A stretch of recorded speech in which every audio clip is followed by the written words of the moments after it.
The sound of expensive Baccarat crystal shattering against the imported marble floor was the only thing that broke the deathly silence. 3 seconds earlier, my younger sister Tasha had kicked my shin hard under the dinner table, hissing through her teeth so only I could hear. "Do not you dare embarrass me, Jordan, because Brad's father is a federal judge, so try to act like you are not a failure for just one night." She smiled sweetly at her fiancé, gripping my hand with nails dug into my skin, effectively pinning me to the chair. She introduced me to the room not as her sister, but as the Help the Family charity case. Then the door opened. Judge William Sterling, a man known as the Hammer of Justice, and a man my family had spent months trying to impress, walked in. He did not look at Tasha. He did not look at his son Brad. He looked straight at me, the woman in the grease-stained apron standing by the trash can.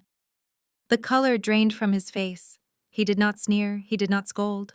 Instead, he stopped dead in his tracks, straightened his tie, and lowered his head in a deep, terrified bow.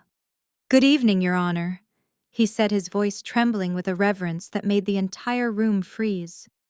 "I did not know you were presiding over this dinner." That was when Tasha dropped her wine glass.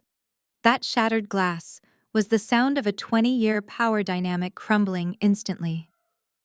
"My name is Honorable Jordan Banks. To the legal world, I am one of the youngest appointed federal circuit judges in the country.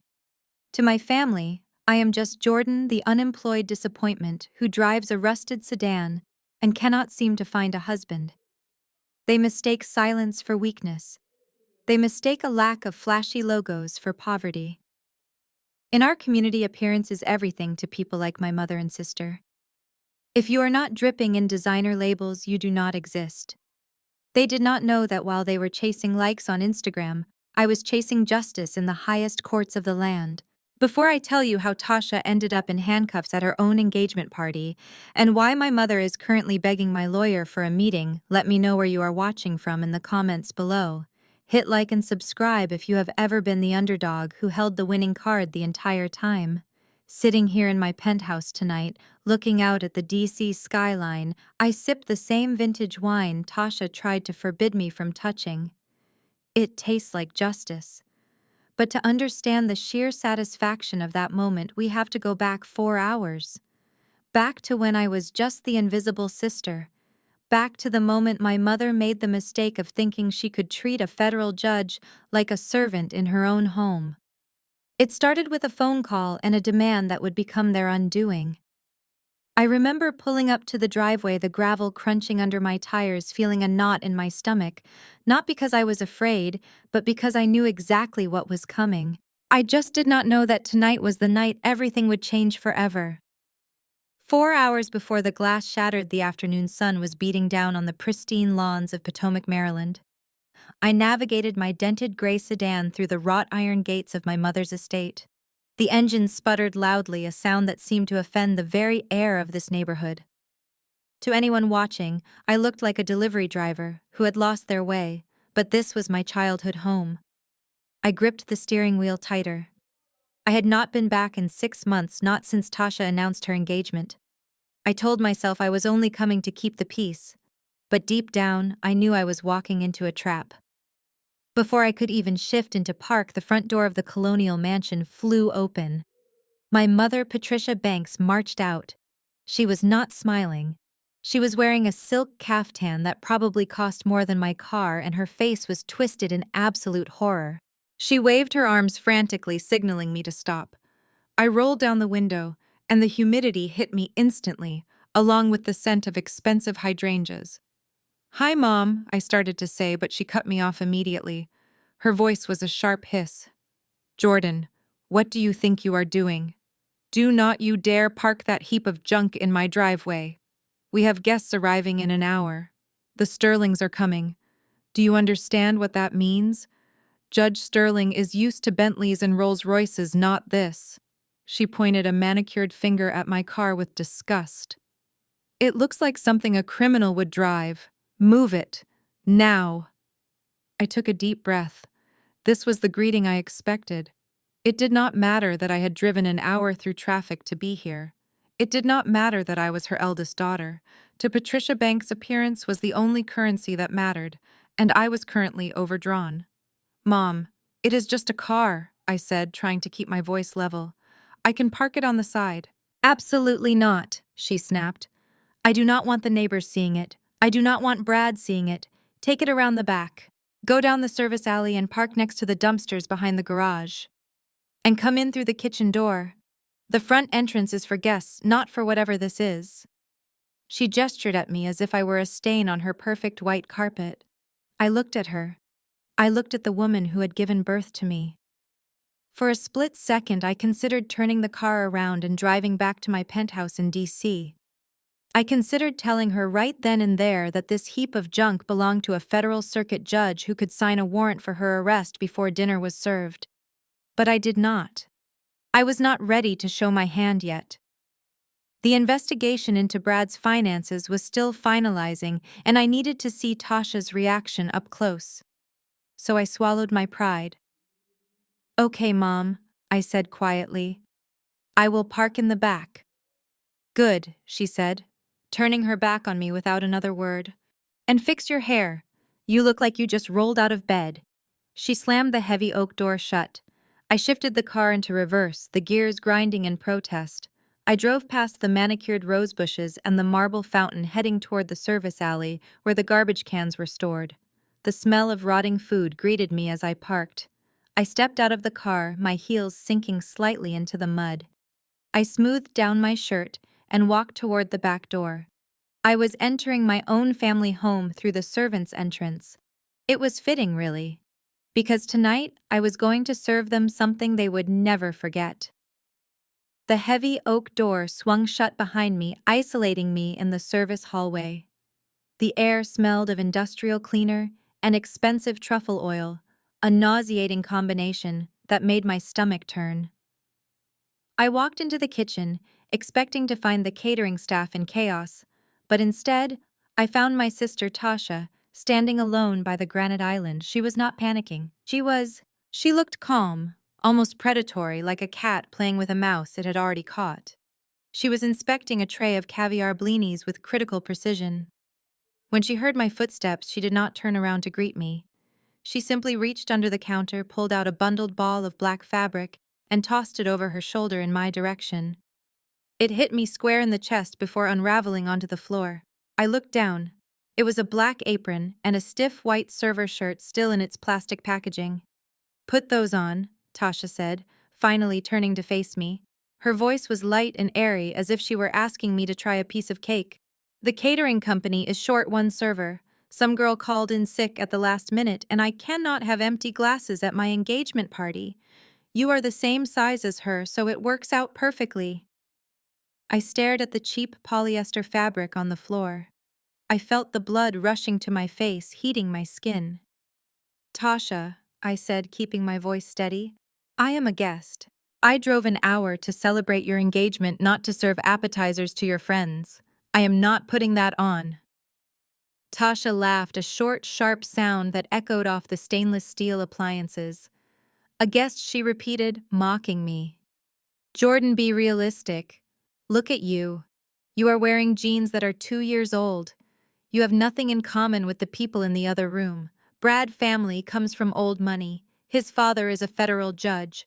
What are you going to talk to them about? Your student loans, your little volunteer work." She took a step closer, her eyes scanning me with disdain. "I am doing you a favor. I will pay you $50 an hour. That is probably more than you make in a week at whatever failing nonprofit you are working for. Just take the apron and make yourself useful." I shook my head, stepping back. "No, Tasha, I am not doing this." I turned toward the door, intending to walk straight out to my car and leave them to their charade. I had my hand on the handle when Tasha's voice stopped me cold. It was not a shout. It was a whisper, but it carried more weight than a scream. "If you walk out that door, Jordan, I am cutting off the payments for Aunt May nursing home." I froze. My hand gripped the cold metal handle. Aunt May was our great-aunt, the only person in this entire family who had ever shown me kindness. She was diabetic and lived in an assisted living facility that required monthly payments. Payments that Tasha had promised to cover using Brad money since she controlled the family finances. Tasha knew exactly where to strike. I turned around slowly. "You would not," I said, my voice trembling with suppressed rage. "She needs that insulin. She needs that care. Try me," Tasha said, shrugging her shoulders. "Brad promised to cover her bills because he thinks she is family. But if you ruin my night, if you embarrass me by being uncooperative, I will tell Brad that Aunt May is a drain on our resources. I will have the payments stopped by tomorrow morning. Do you have $3,000 a month to keep her alive, Jordan? Because looking at your shoes, I highly doubt it." The silence in the kitchen was deafening. I looked at my sister and realized there was no bottom to her cruelty. She was willing to risk an old woman life just to assert dominance over me.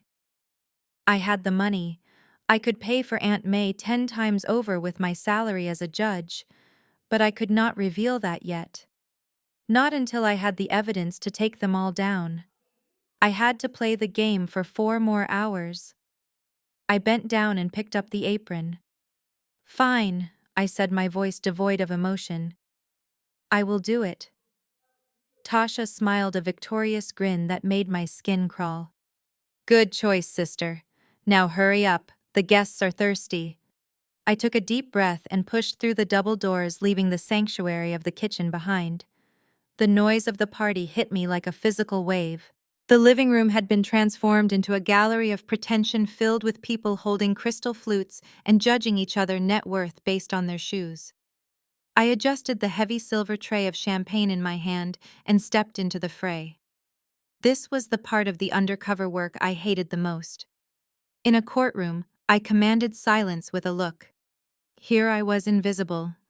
That is the superpower of the service staff. You see everything, but no one truly sees you.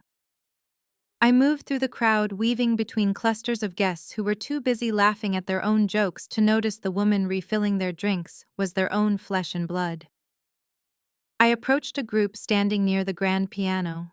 It was my mother, sisters Aunt Bernice and Aunt Clara, along with Uncle Charles.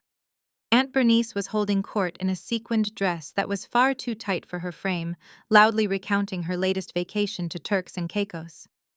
I extended the tray toward them, keeping my head slightly lowered. Aunt Bernice reached out and grabbed a glass without looking at me. Finally, she snapped, taking a sip. "The service here is slower than I expected." She paused, swirling the liquid in her glass before her eyes drifted down to my shoes, then up to my face. She stopped mid-swallow. Her eyes widened in a performance of surprise that deserved a Razzie Award. "Wait a minute," she said loudly, causing the conversation around us to die down. "Jordan, is that you?" I raised my head and met her gaze. "Hello, Aunt Bernice. I am just helping Tasha out tonight." Uncle Charles choked on his crab cake. He coughed, wiping his mouth with a napkin, and staring at me as if I were a ghost. "Helping out?" He repeated, his voice dripping with condescension. "I thought Tasha told us you were a lawyer in the city now. Did something happen at the firm? Did they let you go?" Aunt Clara placed a sympathetic hand on my shoulder, but her nails dug in sharply. "Oh, Charles, do not be rude. You know how cutthroat the legal world is. Not everyone has the intellectual stamina for it. Some people are just better suited for simpler tasks." She turned to me, offering a pitying smile that was sharper than a knife. "There is no shame in honest work, Jordan. If serving drinks is the best you can do, then we are proud of you for trying." I felt the heat rise in my chest, but I forced my pulse to slow down. It was a technique I used during high-stakes cross-examinations. Let the witness dig their own grave. "It is honest work, Aunt Clara," I said, my voice calm and steady. "And someone has to make sure the guests are taken care of since Tasha is so busy." Uncle Charles laughed, shaking his head. "Well, since you are here, be a dear and take this empty napkin. And try to look a little more cheerful. You look like you are at a funeral, not an engagement party. No wonder you cannot keep a job with that attitude." I took the crumpled napkin from his hand. I wanted to tell him that the only thing being buried tonight was their dignity. I wanted to tell him that I had presided over a merger case involving his business partner last month and knew exactly how much debt he was hiding, but I simply nodded. Enjoy the party, Uncle Charles. I walked away as they resumed their chatter, their laughter echoing behind me. They thought I was retreating. They did not know I was just moving to a better vantage point to watch them fall. I tightened the strings of the black apron around my waist, taking a moment to compose myself before pushing through the heavy swinging doors. The transition from the sterile silence of the kitchen to the roar of the party was jarring. The living room was a sea of expensive silk suits and forced laughter. The air smelled of expensive perfume and old money entitlement. I adjusted the heavy silver tray of champagne flutes in my hand and stepped into the fray. In my courtroom, I was the person everyone stood up for when I entered. Here I was, less than invisible. I was furniture. I moved through the crowd, weaving between clusters of guests who were too busy trying to outdo each other with stories of summer homes and Ivy League acceptances to notice the woman refilling their drinks was their own flesh and blood. I made my way toward the grand piano where a group of my relatives had gathered.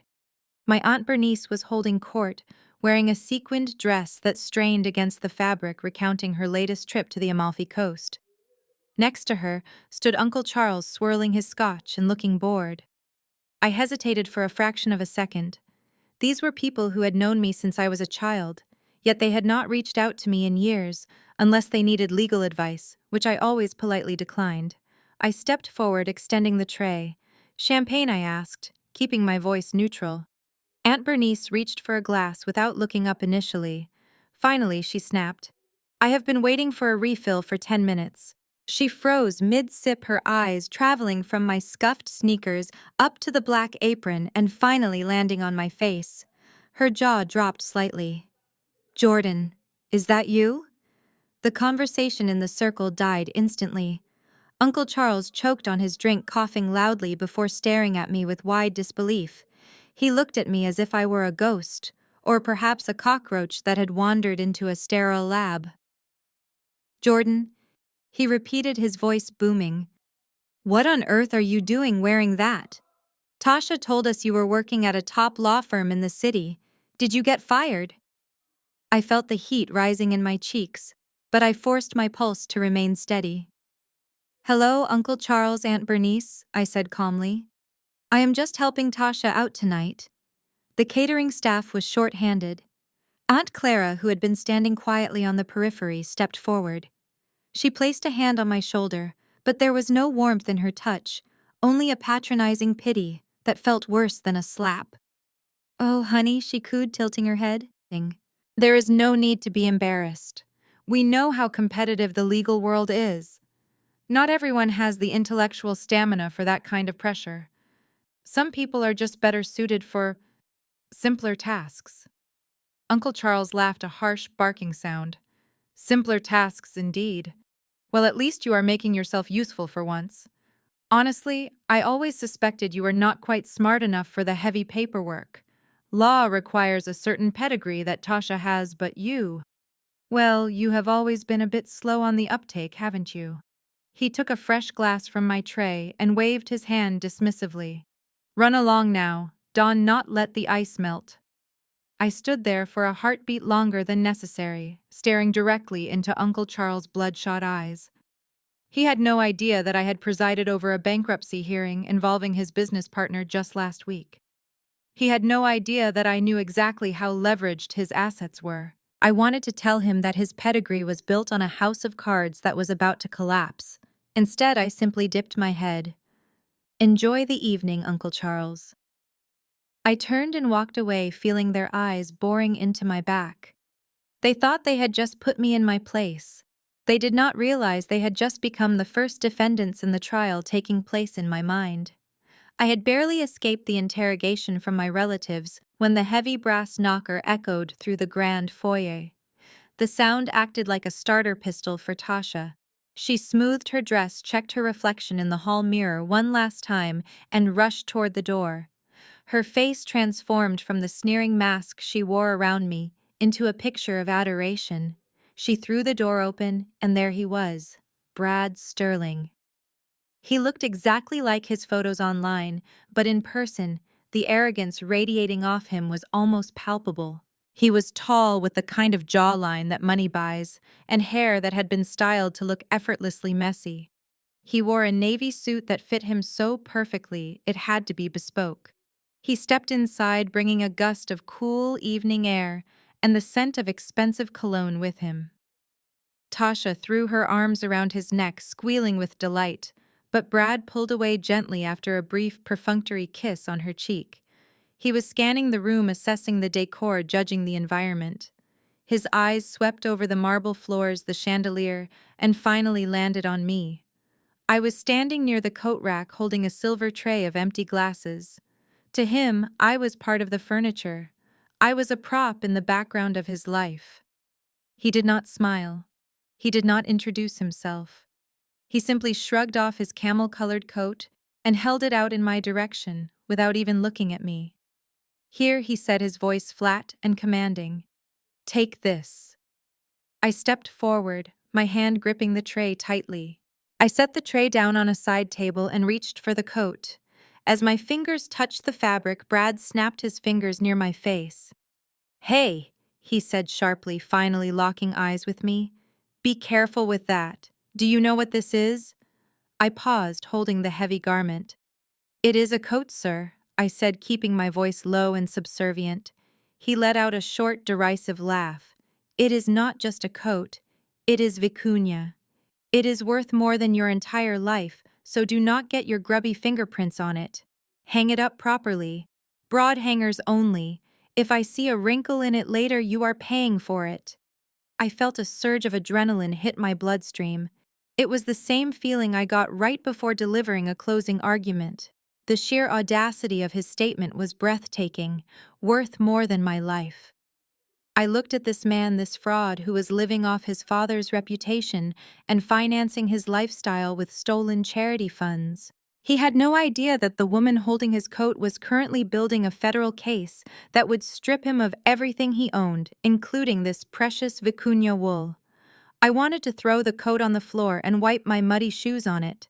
I wanted to tell him that my signature on a court order was worth more than his entire inheritance. But I did not. I simply nodded, my face a mask of obedience. Yes, sir, I said. I will take excellent care of it. Brad turned his back on me, dismissing me instantly as he walked toward Tasha.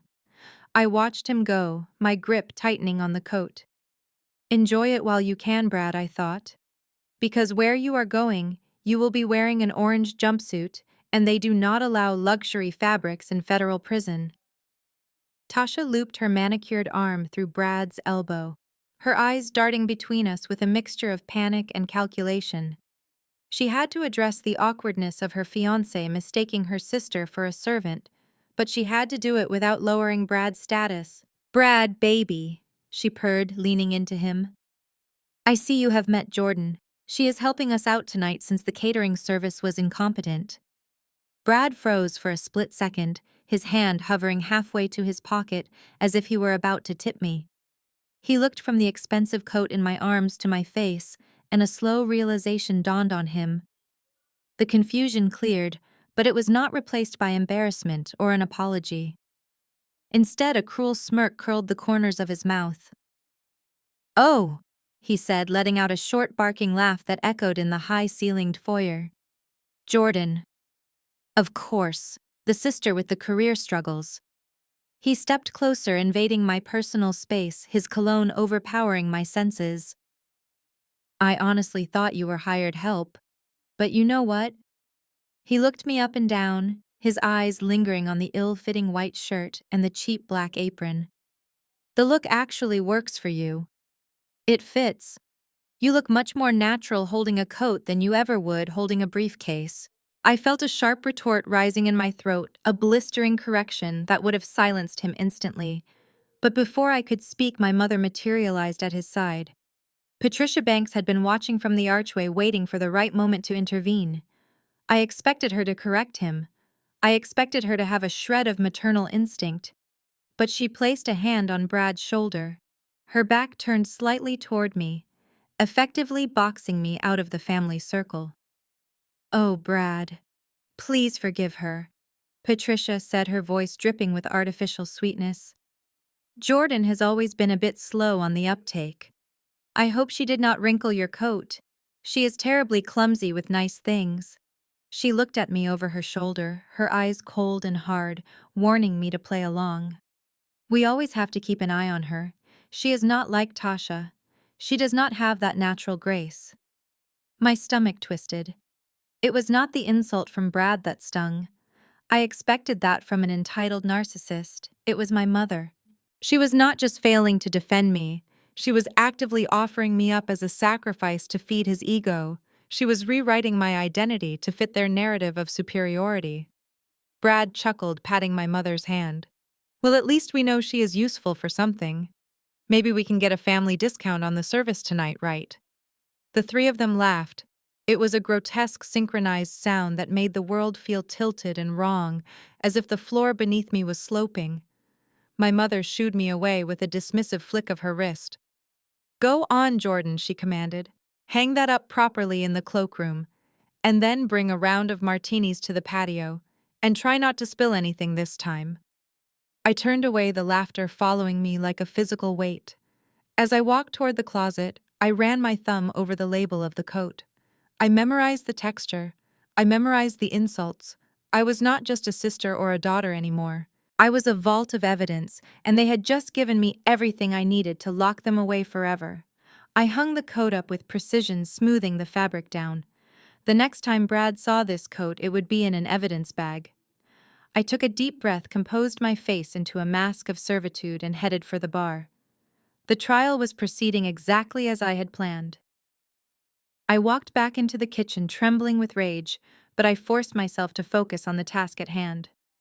The chef handed me a heavy porcelain tureen filled with steaming lobster bisque. It was scalding hot and smelled of cream and sherry. Be careful, he warned me. That tureen is antique.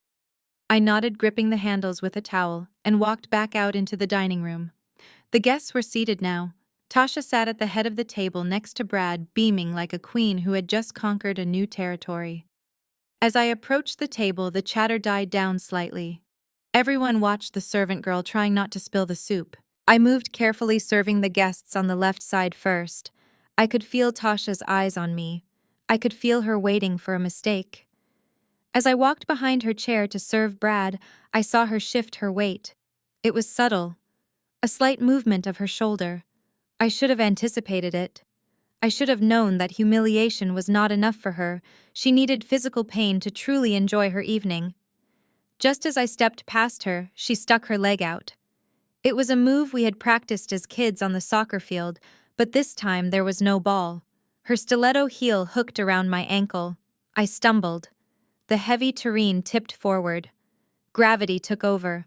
I tried to correct my balance, wrenching my body sideways to avoid dumping the boiling liquid onto Tasha's pristine white dress. I succeeded in saving her dress, but I could not save myself. I hit the floor hard. The tureen shattered against the leg of the table, sending shards of porcelain and gallons of hot bisque exploding across the Persian rug and splashing onto my arms and apron. The pain was immediate. The hot liquid seared my skin through the thin white shirt. I gasped, biting my lip to keep from screaming, but the sound that filled the room was not concern. It was laughter. Tasha gasped, covering her mouth with a napkin in mock horror, but her eyes were dancing with delight. "Oh my God," she shrieked. "You clumsy idiot!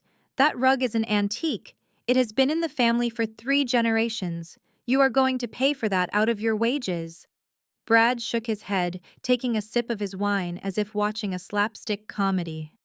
"Good help is so hard to find these days, isn't it?" He chuckled, and the rest of the table joined in. My mother rushed over, but not to help me. She grabbed a napkin and started frantically dabbing at the edge of the rug near Tasha's feet. "Jordan, look what you have done," she hissed. "Get up! Clean this mess up immediately! You are ruining everything." I lay there for a moment, the smell of lobster and old wool filling my nose. My arm was throbbing. My pride was bruised. But as I looked up at them, at their laughing faces and their cruel indifference, something inside me clicked into place. The last vestige of hope that this family could be saved, evaporated. I was not sad anymore. I was ready. I slowly pushed myself up off the floor, ignoring the pain. I picked up a large shard of the broken tureen. I did not apologize. I did not cry. I simply looked at Tasha and smiled a smile that did not reach my eyes. Accidents happen, Tasha. I said, my voice steady and cold. But make sure you enjoy the soup that is left. It might be the last expensive meal you eat for a very long time. I stood in the small guest powder room for 5 minutes, running cold water over my scalded forearm. The skin was red and angry, but the physical pain was nothing compared to the cold knot of determination tightening in my chest. I dried my arm with a paper towel, took a deep breath, and walked back into the dining room. The chaos of the accident had been cleared away. The antique rug had been rolled up and removed, and the guests had settled around the long mahogany dining table. The scene was picture perfect. Crystal candelabras cast a warm golden glow over the table setting, highlighting the polished silverware and the elaborate floral centerpieces. Everyone was seated. My mother sat at one end opposite my father, who had barely looked up from his phone all evening.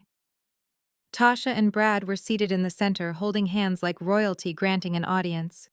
There was exactly one empty chair left at the far end of the table near the kitchen door. It was the seat usually reserved for the least important guest, but tonight it looked like a lifeline. I was exhausted, hungry, and my arm was throbbing. I just wanted to sit down for 10 minutes and eat a meal before escaping this nightmare. I approached the table, trying to make myself as unobtrusive as possible. I reached for the back of the heavy oak chair, intending to pull it out. But before my fingers could graze the wood, Tasha's hand shot out faster than a cobra strike. She grabbed the chair and pulled it away from me, dragging it closer to her own seat. With a deliberate theatrical motion, she lifted her oversized orange Hermes Birkin bag and placed it squarely on the velvet cushion. She patted the leather affectionately before looking up at me with wide, innocent eyes. "Oh, Jordan, stop!" she said, her voice loud enough to silence the low hum of conversation in the room. "What do you think you are doing?" I paused, my hand hovering in midair. "I am sitting down to eat, Tasha. There is an empty seat." Tasha laughed, shaking her head as if I had just told a particularly stupid joke. "No, there is not. This seat is taken. My Birkin needs a place to rest, and quite frankly, considering it cost more than your car and your entire wardrobe combined, it takes priority. Besides, look at you." She gestured vaguely at my stained shirt and apron. "You are a mess. You smell like stale seafood. I cannot have you sitting here ruining the appetite of my guests." I looked around the table, waiting for someone, anyone, to intervene. My father was staring at his wineglass, swirling the red liquid hypnotically. My mother was busy adjusting her napkin, studiously avoiding my gaze. Brad was leaning back in his chair, watching the scene with a smirk of amusement playing on his lips. "But where am I supposed to eat?" I asked, my voice barely above a whisper. Tasha picked up a fork and pointed it toward the swinging double doors behind me. "In the kitchen, Jordan. That is where the help eats. You are getting paid to work tonight, remember? Staff does not sit with the masters. It is a simple rule of etiquette. You can scrape together whatever leftovers the chef does not use and eat standing up at the counter. Now go. We are ready for the first course, and you are lingering." The humiliation was absolute. It was not just an exclusion, it was an erasure of my humanity. She had elevated a leather bag above her own sister. I looked at the bag, then at Tasha. I realized then that she did not just want to win, she wanted to destroy me. But she had made a fatal error. By sending me to the kitchen, she was giving me privacy. She was giving me access to my phone and the federal database without prying eyes. I slowly lowered my hand. "You are right, Tasha," I said quietly. "I would not want to ruin your perfect picture." I turned my back on them and walked toward the kitchen. As the doors swung shut behind me, cutting off the sound of Brad's laughter, I did not feel defeated. I felt dangerous. The kitchen was not a punishment. It was my war room. The swinging door settled into place, muffling the sound of the party outside, until it was just a dull roar. The kitchen was quiet, save for the hum of the industrial refrigerator. I leaned against the cold granite counter and looked at the meal that had been left for me.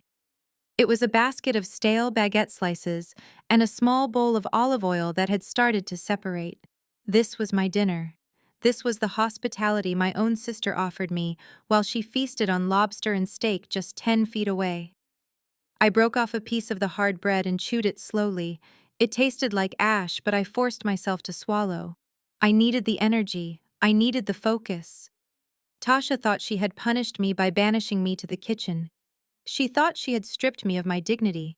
She did not realize she had just given me the one thing I needed most, which was privacy.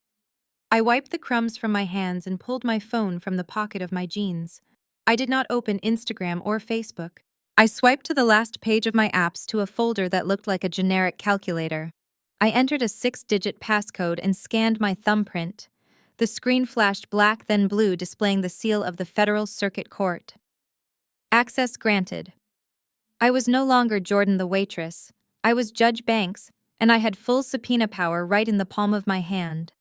My heart rate remained steady as I navigated through the secure portal. I had flagged the file for Hope for Youth Tasha's charity foundation 3 days ago, but I had been waiting for a trigger event to justify a deep dive warrant. Her little speech at the dinner table about needing cash was exactly what I needed.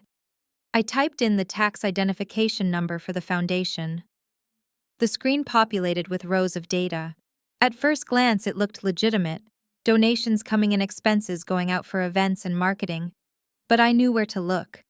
I scrolled past the surface-level numbers to the real-time transaction log. My eyes scanned the timestamps. There it was. A transfer initiated just 20 minutes ago, right before Tasha announced she lost her ring.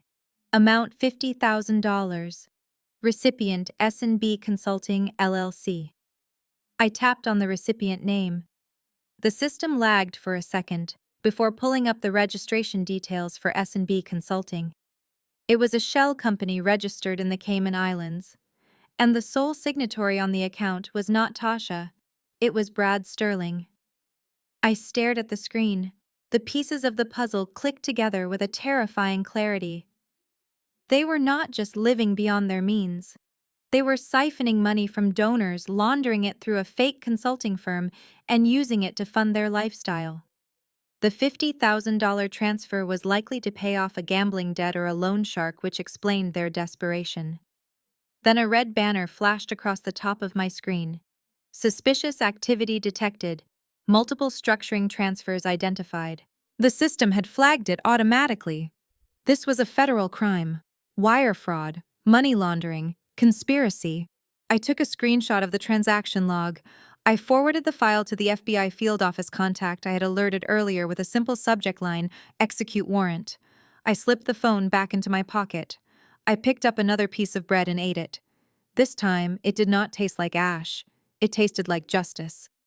I looked at the kitchen door. They were out there laughing, drinking, believing they were untouchable. They had no idea that the woman eating their leftovers had just signed their arrest warrants.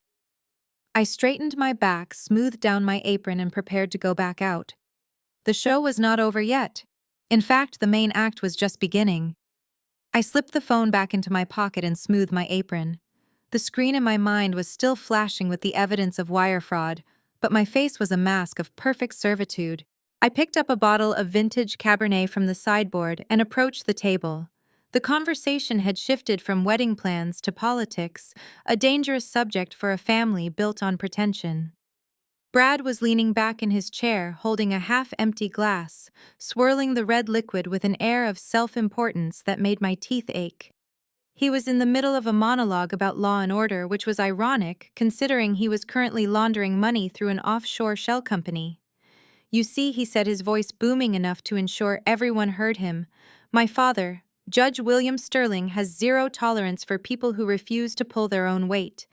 He sees them in his courtroom every day. People who think the world owes them a living." He paused, waiting for me to fill his glass. I stepped forward, pouring the wine with a steady hand, even though I wanted to smash the bottle over his head. Brad did not say thank you. He did not even look at me. He continued talking, his eyes flicking toward me with a sneer.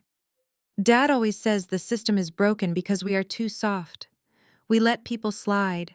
We let them live off the hard work of taxpayers while they contribute nothing but excuses. He is a self-made man. He worked his way up from nothing. He despises laziness, especially the kind of laziness that disguises itself as bad luck. My mother nodded vigorously, her earrings swinging. Oh, absolutely, Brad. Your father is a pillar of the community. We need more men like him. Tasha chimed in, her mouth full of steak. Exactly. Some people just expect a handout. They think family obligation means a blank check. I finished pouring and stepped back into the shadows. I gripped the neck of the wine bottle so hard my knuckles turned white. Brad was painting a picture of his father as a bigot to justify his own prejudice. But I knew William Sterling. I had clerked for him. I had argued cases before him. I knew he was a man of absolute integrity who hated one thing above all else: liars. Brad was using his father's name as a shield, not realizing it was about to become a sword. He talked about lazy people exploiting the system while he wore a watch bought with stolen charity funds. The hypocrisy was so thick I could practically taste it. I watched him take a long swallow of the wine. Enjoy it, Brad, I thought. Keep talking, keep digging that hole. Because in about 20 minutes, the man you are bragging about is going to walk through that door, and he is not going to be looking for lazy people. He is going to be looking for you. Brad finished his diatribe, and Tasha seized the moment to redirect the spotlight back to herself. She placed her hand on his arm and looked around the table with a practiced expression of humility that I recognized from her pageant days. That is exactly why I started the Hope for Youth initiative, she said, her voice dropping to a serious register. We are not just giving handouts, we are building character. Just last week we raised over $50,000 to build a new community center in the inner city. These children have nothing until we step in to save them. She paused for effect, wiping a non-existent tear from the corner of her eye. My mother clasped her hands together, beaming with pride. You are a saint, Tasha, truly doing God's work. Brad nodded approvingly. It is impressive, babe. Most girls your age are shopping, but you are changing lives. I stood in the shadows holding the water pitcher, listening to the applause. It was a master class in deception. I knew for a fact there was no community center. There were no children being saved. There was only a bank account in the Caymans and a fiancé with a gambling problem. I could have stayed silent. I should have stayed silent. But the image of that $50,000 transfer to the shell company was burning a hole in my memory. I stepped forward to refill Tasha's water glass. As the water poured, I spoke. My voice was calm, not loud, but it cut through the self-congratulatory atmosphere like a scalpel. Tasha, regarding the $50,000 raised tonight, is that being categorized as a restricted grant or general operating support? Because under IRS Section 501c3, international transfers to consulting firms require a specific Schedule F filing to maintain tax-exempt status. The room went dead silent. The clinking of silverware stopped. Tasha froze, her fork hovering halfway to her mouth. She looked at me, blinking rapidly as her brain tried to process the question. It was not the kind of question a waitress asks.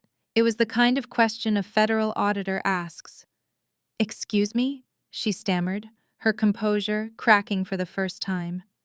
What did you just say? I pulled the pitcher back so it would not drip on the tablecloth. I am just curious. I continued, keeping my face impassive. Since you mentioned the funds are for a community center, I assume you are avoiding overhead costs. But I noticed the transfer went to S&B Consulting, which is an offshore entity. Usually, domestic charities avoid offshore contractors to prevent audits. Unless, of course, the consulting firm provides a specialized service that cannot be found in the United States. Brad shifted in his chair, his face flushing a deep crimson. My mother looked from me to Tasha, her eyes narrowing. Jordan, stop babbling about things you do not understand. You are embarrassing yourself. But Tasha was not looking at our mother. She was staring at me with a mixture of fear and fury. She knew that I knew, but she also knew she could not admit it without exposing herself. She forced a laugh, a shrill sound that grated on everyone's ears. Oh my God, Jordan. You read one article on Google, and now you are a tax expert. Stick to pouring water, okay? The finances of a major nonprofit are way over your head. It is complicated. You would not understand the nuances of international philanthropy. I nodded slowly, retreating back into the role they wanted me to play. You are right, Tasha, I said softly. It is very complicated, especially when the IRS gets involved. I walked away, leaving the threat hanging in the air. Tasha picked up her wineglass and drained it in one gulp. Her hand was shaking. She knew the walls were closing in, but she had no idea the roof was about to collapse too. Tasha forced a laugh that sounded more like a bark of panic than genuine amusement. She waved her hand in the air, dismissing my question about the IRS, as if I were a buzzing fly that needed to be swatted away. You are so cute when you try to sound smart, Jordan, she said, her voice shrill. But honestly, it is a little pathetic. We all know why you are really asking these questions. You are not worried about tax codes. You are just jealous. You see what Brad and I have built, and it eats you alive, doesn't it? Doesn't? She turned to the table, seeking validation. My poor sister has been struggling for years. It must be hard for her to see her younger sibling achieving so much while she is still, well, doing whatever this is. She gestured at my apron with a look of utter disgust. Then she did something that made the air in the room grow heavy. She reached into her oversized orange Hermes Birkin bag. I watched her hand fumble inside the leather depths. I knew exactly what she was looking for. She pulled out a thick money clip filled with 20s and 50s. It was a flashy, vulgar display of cash meant to signal wealth, but to me it just signaled desperation. She peeled off a stack of bills, roughly $200, and tossed them onto the pristine white tablecloth. The money landed with a soft thud, right next to the crystal salt shaker. Here, Tasha said, pointing a manicured finger at the pile of cash. Take it. Consider it an early birthday present. Go buy yourself a shirt that does not smell like failure. Or maybe get your hair done. You look like you have been dragged through a hedge backwards. Just stop asking stupid questions about things that are way above your pay grade. My mother sighed, shaking her head with a look of long-suffering patience. Oh, Tasha, you are too generous. You really are. She turned to me, her eyes cold. Jordan, take the money and say thank you. Your sister is trying to help you. Do not let your pride get in the way of your survival. Brad chuckled, picking up his wineglass. Yeah, take it, Jordan. That is probably more than you make in a month serving drinks. Do not spend it all in one place now. I looked at the money sitting on the table. To them, it was a symbol of their dominance, a way to shut me up. But I saw something else. I saw the crisp edges of the bills. I saw the bank wrapper that Tasha had crumbled and left on the table next to them. It was a withdrawal from First National Bank, the same bank where the charity account was held. She had withdrawn cash from the non-profit account to use as a prop in her little play of superiority. This was not just an insult. It was evidence of embezzlement happening in real time. She was literally throwing stolen money at a federal judge and calling it charity. I felt a cold smile tugging at the corners of my mouth. They thought they were humiliating me, but they were just handing me another nail for their coffin. I did not move to take the money. I just stared at it, letting the silence stretch out, letting the awkwardness settle over the table like a suffocating blanket. Tasha shifted in her seat, her smile faltering slightly. What are you waiting for? She snapped. Take it and go. But I was not going anywhere. Not yet. I did not reach for the money. I let the bills sit there on the pristine white tablecloth like a dirty stain. The crisp edges of the $20 bills fluttered slightly under the air conditioning vent, but my hands remained firmly at my sides. Tasha was waiting for me to snatch it up like a desperate beggar.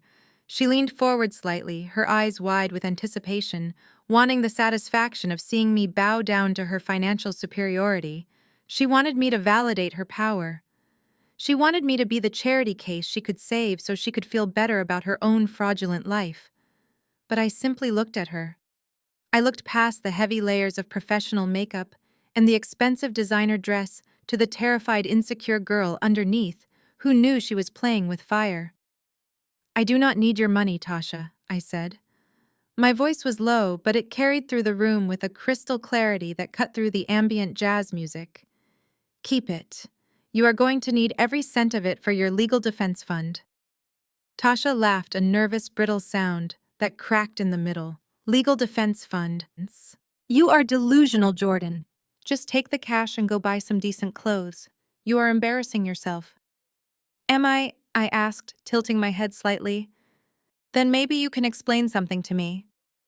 "I am just curious why the Hope for Youth charity account initiated a wire transfer of $50,000 to the Lux Aesthetics and Plastic Surgery Center at 9 o'clock yesterday morning. The effect was instantaneous. It was as if I had sucked all the oxygen out of the room. The silence that descended was heavy and suffocating. My mother stopped chewing her steak, her fork frozen halfway to her mouth. Brad put his wineglass down a little too hard, and the sound of the glass hitting the table echoed like a gunshot. The grandfather clock in the hallway seemed to tick louder, counting down the seconds of their destruction. Tasha went pale beneath her bronzer. Her mouth opened and closed like a fish out of water, but no sound came out. I continued, my voice calm and relentless. "I know you told Mom you were saving up for that full-body contouring procedure before the wedding. But usually charities do not cover liposuction for their founders, unless there is a clause in the tax code for vanity expenses that I am unaware of." Tasha slammed her hand onto the table, causing the silverware to rattle. "That was a medical grant," she stammered, her voice rising an octave in panic. "It was for reconstructive surgery, for underprivileged children with burn marks. It was a direct payment to the facility for their treatment." "How dare you accuse me of using donor money for myself?" "Really," I replied, not blinking. "Because I checked the transaction code, Tasha. It was flagged as personal services, not medical grants. And I am pretty sure Lux Aesthetics specializes in Brazilian butt lifts, not burn reconstruction for orphans." My mother dropped her fork. It clattered onto her plate with a harsh metallic ring. Tasha turned red, then purple. She looked at Brad, seeking backup, but for the first time all night Brad did not look amused. He looked confused and a little bit suspicious. He looked at Tasha, then at me, then back at Tasha. The seed of doubt had been planted.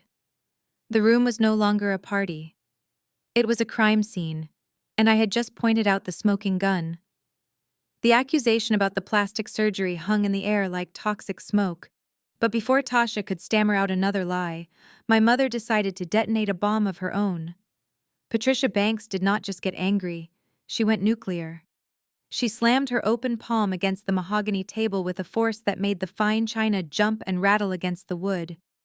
"Enough," she shrieked, her voice cracking with a desperation that bordered on hysteria.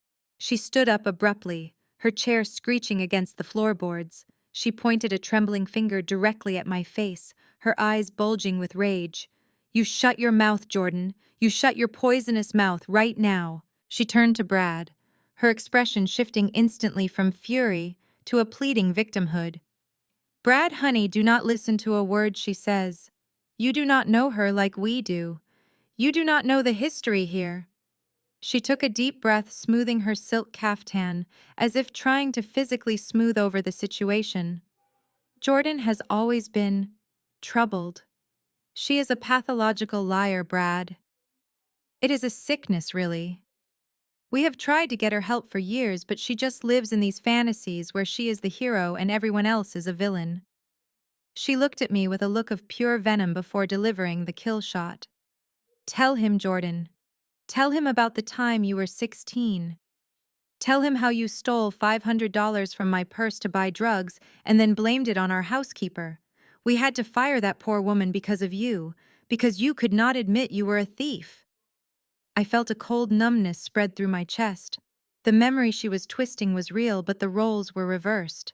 Tasha had stolen the money to buy concert tickets, and I had taken the blame to protect her because I was the big sister. I had let them ground me for a month to save Tasha from my father's wrath, and now 20 years later my mother was weaponizing my own kindness against me. She was rewriting history to protect the golden child yet again. She knew Tasha was the thief. She had always known. But the truth was inconvenient, so she buried it under a mountain of lies. Brad let out a long exhale, looking visibly relieved to have a reason to dismiss me. "Oh, I see," he said, shaking his head with a smirk. "So that is what this is. You are just a kleptomaniac with a jealousy problem." Wow. That makes sense now. No wonder you are making up stories about charity fraud.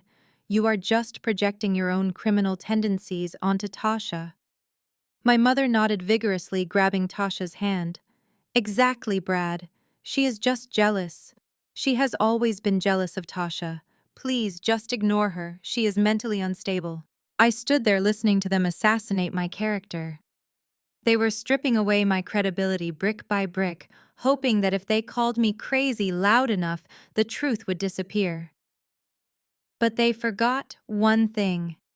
In a court of law, character witnesses only matter if they are credible. And I was about to prove that everyone at this table was a fraud. The timing was impeccable. It was almost cinematic in its perfection. The echo of my mother's accusation that I was a pathological thief had barely faded from the room when Tasha provided the physical evidence to support the lie. She suddenly gasped, dropping her fork with a clatter. She held her left hand up to the light, staring at her ring finger with wide, terrified eyes. The tan line where the massive 4-carat diamond had been sitting just minutes ago was visible, but the ring itself was gone. The scream she let out was primal, a high-pitched shriek that made the crystal chandelier vibrate. "My ring!" she screamed, scrambling out of her chair and frantically shaking her napkin. "Oh my God, my ring is gone!" "It was here. I had it on when I sat down. It is a $50,000 custom diamond." "Where is it?" Chaos erupted. Brad jumped up, knocking his chair backward.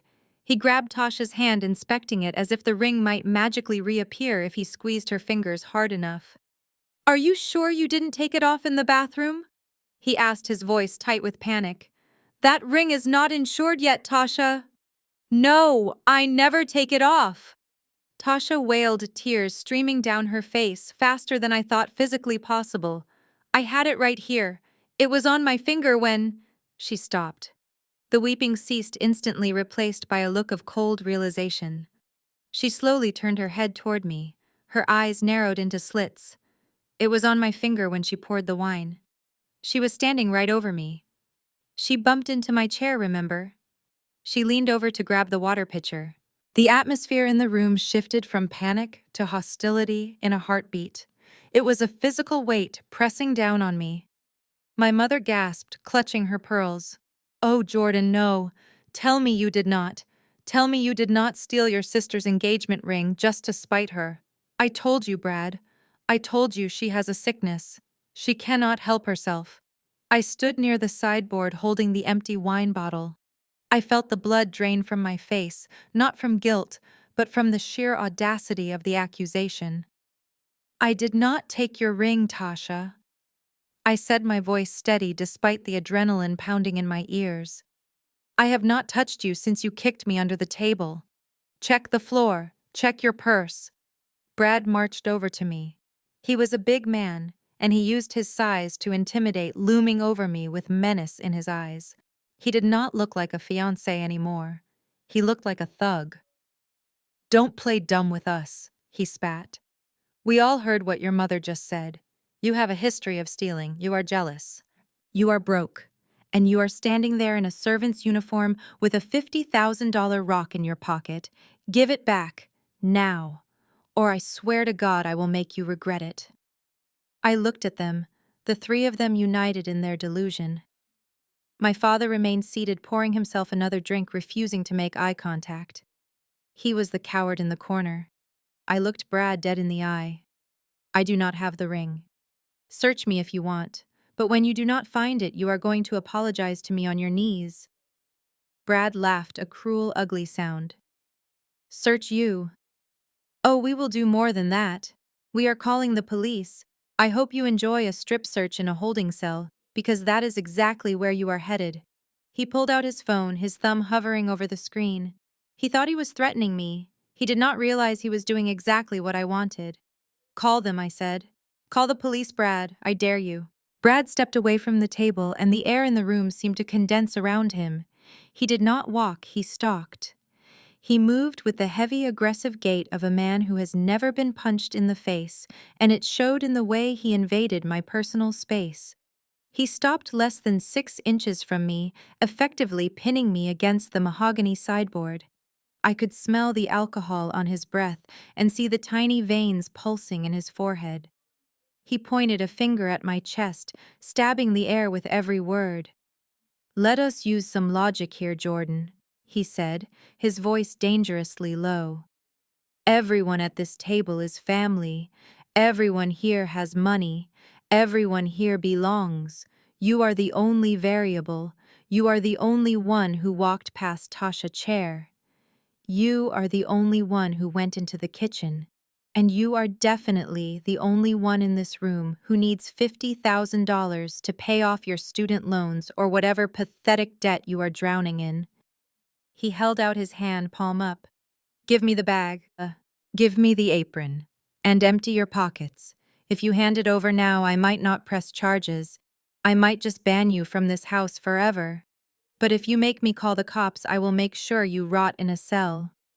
I looked down at his hand, then up at his face. My heart was hammering against my ribs, but my mind was ice cold. This was the moment where the power dynamic shifted, even if he did not realize it yet. He saw a scared waitress. I saw a defendant incatenating himself. I squared my shoulders and spoke with the authority of the bench. "Brad, take a step back. You are currently trespassing on my personal space and threatening me with physical intimidation. If you touch me or my property without my consent, you are committing common law assault. If you attempt to restrain me or block my exit, you are committing false imprisonment. And if you reach into my pockets or my bag without a warrant or probable cause derived from law enforcement authority, you are violating my Fourth Amendment rights to privacy, as well as committing civil battery." Brad blinked. He looked as if I had suddenly started speaking Latin. The room went silent again, but this time it was a confused silence. My mother frowned, looking at me with a mixture of annoyance and bewilderment. "Since when did you memorize the legal dictionary?" she muttered. "Stop talking nonsense, Jordan, and just do what he says." Brad's shock quickly morphed back into arrogance. He laughed a harsh barking sound that lacked any real humor. "Oh, listen to her. She watches one episode of Law and Order and thinks she is a lawyer. You do not have rights here, Jordan. This is private property, my future father-in-law house, and I have the right to protect my property from a thief." He lunged forward, grabbing the strap of the canvas tote bag I had left on the counter. I gripped the other end. "Do not do this." "Brad," I warned him, my voice dropping to a whisper. "If you open that bag, you are crossing a line you cannot uncross. There are things in there that are protected by federal privilege." "Federal privilege," Brad scoffed, pulling the bag harder. "What do you have in here? Stolen silverware, drugs, or maybe the ring?" He yanked the bag with all his strength, tearing it from my grasp. The contents spilled out onto the floor with a loud crash. A few personal items scattered across the rug, a hairbrush, a wallet, and a bottle of water. But amidst the clutter there was no diamond ring. Instead, there was a black leather folio stamped with a gold seal. A seal that Brad did not recognize immediately, but one that would soon haunt his nightmares. He kicked the folio aside, ignoring it entirely, still looking for the glitter of diamonds. "You hid it," he shouted, kicking my bag aside. "You must have hidden it in the kitchen. I am calling the cops. You are done, Jordan. You are absolutely done." He pulled his phone out and dialed 911, his thumb hitting the screen with violent force. I stood there watching him seal his own fate. "Go ahead, Brad," I said softly. "Make the call. But remember, I told you to stop." Brad was shouting at the 911 operator, his voice booming through the foyer. But my mother was not satisfied with the speed of his interrogation. She was a woman of action, especially when that action involved humiliating me. She pushed Brad aside, her face twisted with a mix of panic and fury. "Give it to me," she snapped, grabbing the canvas tote from the floor where Brad had discarded it. "You are not looking hard enough. She has hidden it in the lining. I know her tricks." She looked at me with pure disgust. "You are not going to ruin this night for me, Jordan. I will strip you naked right here if I have to." She turned the bag upside down and shook it violently. The remaining contents that had not spilled during Brad's assault now crashed onto the hardwood floor. It was a chaotic noise, but amidst the sound of loose change and breath mints hitting the wood, there were three distinct heavy thuds that signaled something far more important than a diamond ring.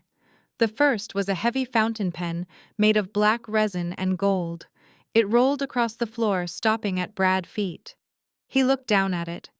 It was a Mont Blanc Meisterstück, engraved with my initials, not something a waitress could afford, but he was too angry to process the incongruity. The second item was a thick manila folder bound with a red elastic band. It landed with a slap, sliding open just enough to reveal the top document. The bold header text was upside down to them, but I knew exactly what it said. United States District Court warrant of seizure. But it was the third object that should have made them stop breathing. It was a heavy circular object with a wooden handle and a brass base. My personal judicial seal. The red ink pad had fallen with it, and the seal had rolled, landing on its side. It stared up at them. The eagle, the shield, the words "official seal of the circuit judge" etched into the metal. Patricia stared at the pile of debris. She kicked the file aside with her expensive heel. She pushed the seal away with her toe. "Where is it?" she shrieked, dropping to her knees and clawing through the items. "Where is the ring, Jordan? I do not care about this junk." She picked up the file and threw it over her shoulder, not even glancing at the contents. She picked up the heavy gold pen and tossed it onto the sofa as if it were a piece of trash. She was so blinded by her narrative of me as a failure that she physically could not see the symbols of my success lying right in front of her. She was looking for a thief loot and missing the judge gavel. I watched her crawling on the floor in her silk caftan, destroying evidence of federal authority in her frantic search for a piece of jewelry. It was pathetic. It was tragic. And it was the final piece of evidence I needed to prove that Patricia Banks was beyond redemption. She held the seal in her hand for a second, feeling its weight before discarding it with a scoff. "Just garbage," she muttered. "Just heavy, useless garbage." She did not know she had just held her own sentence in the palm of her hand. My mother moved aside, panting from her exertion, and Tasha stepped forward, wiping her mascara-stained cheeks with the back of her hand. Her eyes, which had been filled with tears of self-pity a moment ago, now locked onto the object my mother had discarded. The brass base of the judicial seal caught the light from the chandelier, gleaming like a beacon in the mess of spilled mints and receipts. Tasha bent down and picked it up. She turned it over in her hands, feeling the substantial weight of the solid oak handle and the engraved brass die. For a second, I thought she might actually recognize it. I thought the reality of the situation might finally pierce through her bubble of delusion. But I was wrong.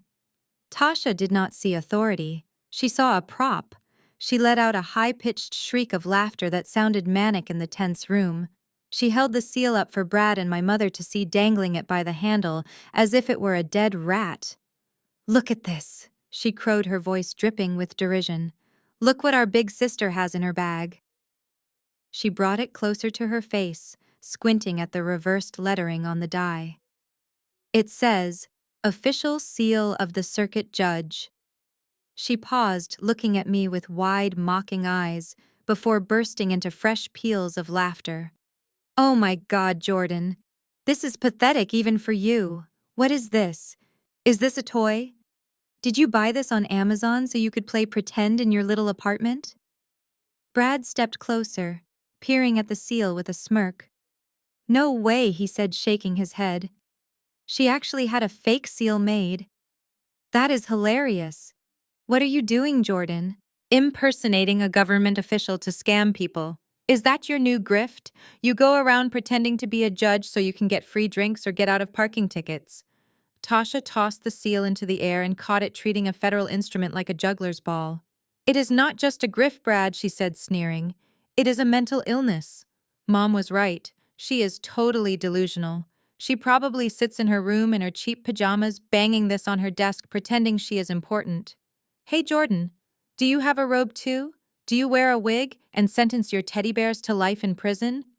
The cruelty was breathtaking. They were standing there holding the very object that gave me the power to authorize wiretaps and seize assets, and they were using it as a punchline. They were mocking the symbol of the United States judiciary because their minds were too small to comprehend that I could actually be who I said I was. Tasha walked over to me, invading my space again, and shoved the heavy seal into my chest. Here, she said, her voice dropping to a nasty whisper. Take your toy back. Maybe you can use it to stamp your rejection letters. But do not think this distracts us from the ring. We know you took it. And no amount of fake props is going to save you when the police get here. I took the seal. I felt the cold metal against my palm. It felt grounding. It felt real. They called it a toy, but I knew what it really was. It was the hammer. And they were the nails. I slipped the seal back into the pocket of my apron, my fingers brushing against the cold brass. Keep laughing, Tasha, I thought, because in a few minutes you are going to realize that the only person playing pretend in this room is you. And unlike my seal, your handcuffs will be very real. Tasha was not satisfied with just mocking the seal. She wanted to dispose of it. She reached out her manicured claws, snatching the heavy brass object back from my hand before I could secure it in my pocket. Actually, she sneered, walking toward the stainless steel trash can in the corner of the dining room. This belongs where you belong, Jordan, in the garbage. She raised her arm, ready to toss the symbol of federal authority into a bin filled with shrimp tails and used napkins. She wanted to hear the thud. She wanted to see me dive after it. But her arm froze in midair. The doorbell rang. It was not the polite chime of a guest arriving fashionably late. It was a heavy, authoritative sound that seemed to vibrate through the floorboards, demanding immediate attention. The sound cut through the tension in the room like a knife. Brad's face lit up with a predatory glee. He checked his gold Rolex and grinned. "That is him," he announced, his voice booming with relief and triumph. "That is my father." He turned to me, pointing a finger right in my face, his eyes wide with excitement. "You are so lucky the police are not here yet, Jordan, because now you have to deal with something much worse. You have to deal with the Honorable William Sterling. He is going to destroy you." He walked towards the foyer, fixing his tie, checking his reflection in the hallway mirror. He was preening like a peacock about to display its feathers. "My dad hates liars," Brad shouted back at me, making sure the whole room heard every syllable. "He hates scammers. And he especially hates low-life criminals who steal from family. He is going to take one look at you, hear what you did, and he is going to make sure you go away for a long time. He knows the district attorney personally. He knows the chief of police. You are finished." My mother clapped her hands together, rushing to smooth Tasha's hair. "Oh, thank goodness," she breathed. "A real judge. Someone with class. He will know exactly what to do with her." Tasha lowered her arm, deciding to hold onto the seal as evidence of my insanity rather than throwing it away. She smirked at me, clutching the brass stamp. "I hope you like prison food, Jordan, because Judge Sterling is not going to have any mercy on a thief." I stood there, surrounded by their hate, surrounded by their ignorance. I watched Brad rush to the door like a puppy waiting for its master. I watched my mother put on her best hostess smile, hiding the ugliness of her soul behind a mask of politeness. They thought judgment was coming for me. They had no idea that judgment was already in the room. I felt the weight of the moment settling on my shoulders. It was not fear, it was gravity. The gravity of the truth that was about to crush them. I reached up and slowly unrolled the sleeves of my oversized white shirt. I adjusted the cuffs, making sure they were neat. I smoothed the front of my stained apron. I stood up straighter, assuming the posture I used when entering my courtroom. I looked at Brad's retreating back and then at Tasha, who was still holding my seal like a weapon. "You are right, Brad," I whispered, my voice lost in the commotion of their excitement, but loud enough for the silence in my own head. "Your father is a man of justice, so let him handle it." Brad threw the double doors open wide. "Dad," he exclaimed, his voice full of false bravado. "Come in. You are not going to believe what is happening. We caught a thief red-handed." The heavy oak door swung inward, revealing the man of the hour. Judge William Sterling did not just walk into a room, he occupied it. He was a towering figure with silver hair combed back severely, and a face etched with the kind of hard lines that come from decades of passing judgment on criminals. He wore a charcoal gray trench coat over a suit that looked sharper than a razor blade. He carried no gifts, no wine, only an aura of absolute terrifying authority. The temperature in the foyer seemed to drop 10 degrees as he stepped across the threshold, bringing the chill of the evening air with him. He looked like a man who had not smiled since the Reagan administration. Brad did not give his father a chance to breathe, let alone take off his coat. He pounced on him with the frantic energy of a child who had broken a vase and needed to blame the cat before his parents noticed. "Dad!" Brad exclaimed, grabbing his father's arm and practically dragging him further inside. "Thank God you are here. You have to help us. We have a crisis. A major crisis." William Sterling looked at his son, his steel-gray eyes narrowing slightly under bushy brows. He peeled off his leather gloves slowly, finger by finger, without breaking eye contact. "Calm down, Bradley," he said, his voice a deep, gravelly rumble that commanded instant obedience. "Compose yourself. What is going on?" Brad took a breath, but his eyes were wild. "It is," Tasha, sister Brad explained, speaking a mile a minute. "She is here. And she is completely unhinged, Dad. I mean seriously mentally unstable. We invited her out of pity because she is unemployed and struggling, but she repaid us by robbing us blind. She stole Tasha's engagement ring, the $50,000 diamond I just bought. She swiped it right off the table while pretending to serve drinks." William stopped removing his coat. He stood perfectly still. "Theft." He repeated the word, heavy with disdain. "In this house." "Yes. Theft," Brad insisted, eager to fuel his father's anger. "But that is not even the worst part. She is not just a thief, Dad, she is a con artist. When we tried to get the ring back, we found a bag full of fake documents. She has this toy stamp that looks like a judicial seal. She has been running around pretending to be a federal official. Can you believe that? She is impersonating a judge to scam people. She is probably using it to commit fraud. I was about to call the police, but I knew you would want to handle this personally. You hate this kind of scum more than anyone." William handed his coat to Brad, assuming his son would hang it up, but Brad was too busy gesturing toward the dining room. "She is in there right now," Brad continued, pointing a shaking finger toward the double doors. "Tasha and Patricia are watching her so she does not run." "But she is dangerous, Dad. She is lying about everything. She even tried to accuse Tasha of embezzlement just to distract us from her crime. You need to go in there and put the fear of God into her. Tell her who she is dealing with. Tell her she cannot mess with a federal judge family."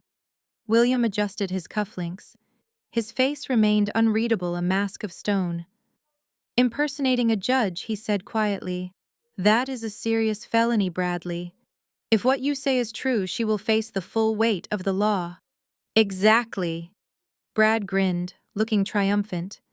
"That is exactly what I told her. I told her you would destroy her. Come on, let me show you the evidence. Let me show you the fake seal she made. You are going to laugh when you see how pathetic it is." Brad turned and marched toward the dining room, confident that he was leading the executioner to the condemned. He pushed the doors open with a flourish, stepping aside to let his father pass. He thought he was unleashing a monster on me. He did not realize he was leading a lion into a den where the lion tamer was waiting. William Sterling stepped past his son and walked into the dining room, his eyes scanning the space, ready to confront the low-life criminal his son had described. Judge William Sterling entered the dining room like a thundercloud rolling over a valley. The air pressure changed immediately. The jovial atmosphere of the party evaporated, replaced by a tense, respectful silence. But Brad did not notice the shift. He was too busy playing sheriff. He marched across the Persian rug, avoiding the spot where the soup had spilled, and made a beeline for me. He did not ask me to come forward. He grabbed my upper arm. His fingers dug into my bicep hard enough to bruise. He yanked me out of the shadows and into the harsh light of the chandelier right in front of his father. I stumbled slightly but regained my footing quickly, refusing to give him the satisfaction of seeing me fall again. "Look at her, Dad," Brad spat, pushing me forward as if I were a piece of cattle at an auction. "Look at this pathetic mess. She stands there acting like a victim, but she is a predator. She came into our home, ate our food, and then tried to rob us blind." Brad turned to Tasha, snapping his fingers. "Give it to me," he barked. Tasha eagerly handed over the heavy brass seal, her eyes gleaming with malice. Brad shoved the object toward his father's face, almost hitting him in the nose with the wooden handle. "Look at this forgery, Dad. Just look at the absolute audacity of it. She actually went to a trophy shop and had them make a fake federal seal. She carries it around in her purse to intimidate people. She probably flashes it at bartenders to get free drinks or scams elderly people into thinking she is an official. It is sick. It is pathological." William stood motionless. He looked at the brass object in his son's hand, but he did not speak. Brad took his silence for contemplation and pressed harder. "You know the law, Dad, better than anyone. Possession of a forged federal instrument, impersonating a judicial officer, that is a felony. That is 10 years minimum, right? I want you to make a call. Call the Marshal Service, call the FBI. I want her in handcuffs tonight. I want her to rot in a cell where she belongs so she can never steal from decent, hard-working people like us again. Do not show her any mercy just because she is Tasha's sister. She lost the right to be family when she became a criminal." I stood there, my arm throbbing from Brad's grip. I did not pull away. I did not scream. I looked past Brad. I looked past his spit flying in the air. I locked eyes with William Sterling. I saw the moment the recognition hit him. It was subtle at first, a widening of the pupils, a slight parting of the lips. I saw his eyes travel from the brass seal in Brad's hand up to my face. I saw the color drain from his skin, turning his complexion a pale shade of gray. He recognized the seal because he had one exactly like it on his own desk. He recognized the engraving because it was standard issue for the circuit court. And most importantly, he recognized me. He recognized the woman he had sworn in 6 months ago. He recognized the colleague he had debated case law with at the judicial conference. Brad was still shouting, unaware that he was digging his own grave. "She is a menace, Dad. She is a cancer. Cut her out." But William was not looking at the cancer. He was looking at his peer. He reached out a trembling hand and took the seal from Brad. He held it with reverence, turning it over to check the serial number stamped on the side. The room went silent, waiting for the hammer of justice to fall. Brad grinned, expecting the explosion. He had no idea the explosion was about to be directed at him. Brad kept shouting about prison cells and handcuffs, his voice bouncing off the walls like a rubber ball. But for William Sterling, the sound seemed to fade into a dull buzz. He held the heavy brass object in his hands. His fingers traced the cold metal of the die. He did not need to squint to read the reverse lettering. He knew the weight. He knew the balance. He had held a seal just like this every day for the past 20 years. This was not a toy. This was not a prop purchased on Amazon. This was a government-issued instrument of the United States Federal Circuit Court. It was authentic down to the microscopic serial number etched into the base. Slowly, painfully, William raised his eyes from the seal. He did not look at his son, who was still foaming at the mouth with accusations. He did not look at Tasha or Patricia. He looked straight at the woman standing in the center of the room, the woman in the grease-stained apron, the woman with the messy hair and the cheap shoes. He looked at her face, and then the memory hit him like a freight train. He had seen that face before, not in a mugshot, not on a wanted poster. He had seen it 6 months ago in the grand ceremonial hall of the Supreme Court building. He had sat in the third row while the Chief Justice administered the oath of office.